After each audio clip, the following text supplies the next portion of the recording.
Welcome to CARICOMP Insider, where high-tech facial recognition meets real-world intelligence.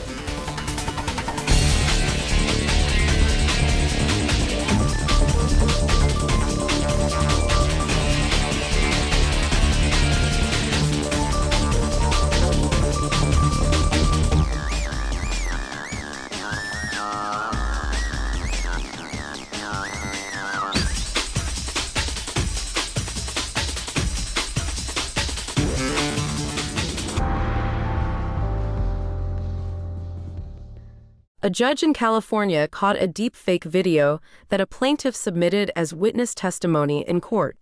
The judge spotted it, not because of any screening protocol, not because of any detection software, but because the person in the video blinked oddly and repeated the same facial expression over and over. That was it. Luck. Not procedure, luck. That case, Mendones versus Cushman and Wakefield, is believed to be the first time a court identified AI-generated evidence after it was already submitted. Experts in digital forensics don't think it was the first time a deepfake made it into a courtroom. They think it was just the first time anyone noticed. And that distinction should sit with you for a second, whether you're a prosecutor building a case or a person who's ever been recorded on a doorbell camera.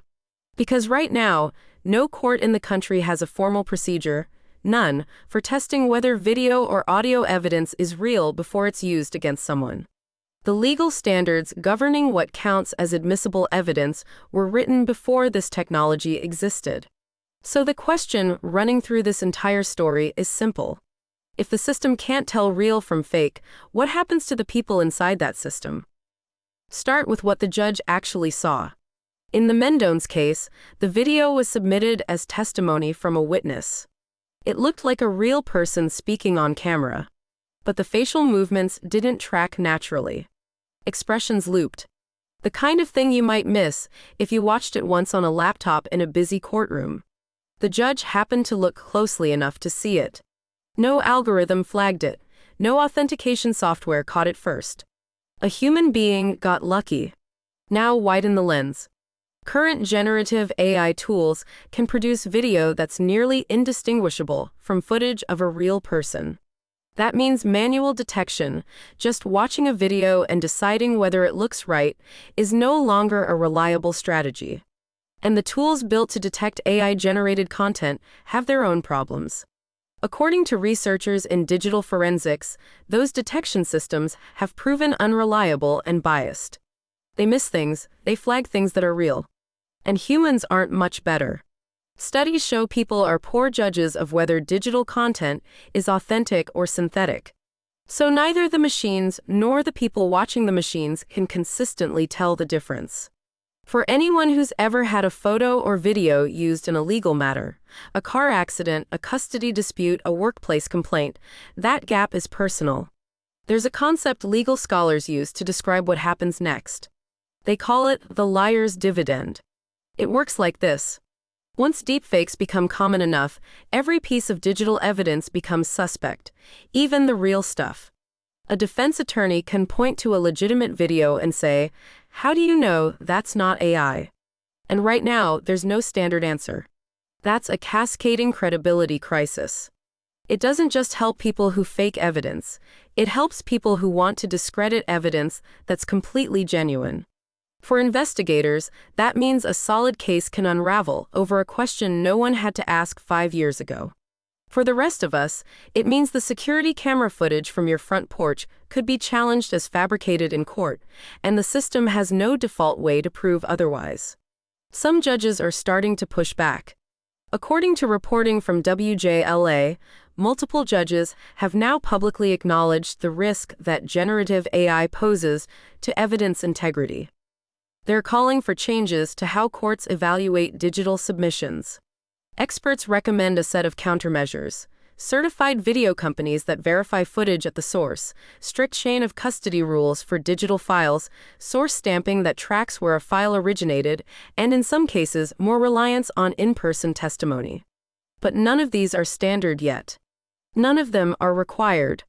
There are suggestions floating above a system that still runs on rules written before anyone could generate a fake human face in 30 seconds. Critics of mandatory authentication say it introduces its own risks.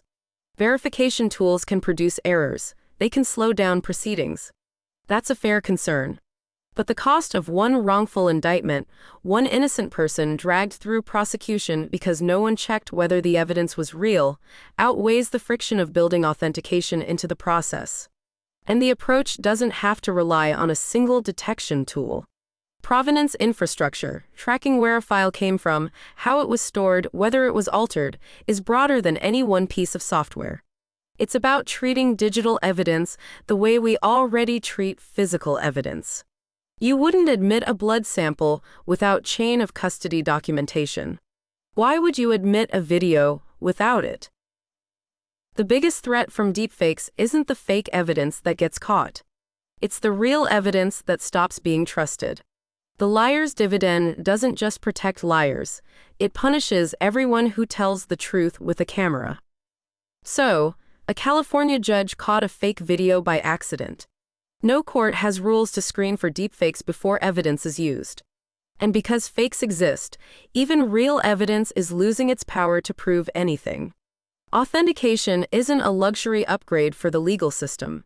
It's the bare minimum for a system that still wants to call itself fair. Whether you're building a case or you're the person a case gets built around, this is about whether seeing is still believing. And right now, the honest answer is, we don't know. The full story's in the description if you want the deep dive. Now you know something most people in this industry don't. Use it. And when you're ready to put it to work, caracomp.com. We'll see you tomorrow.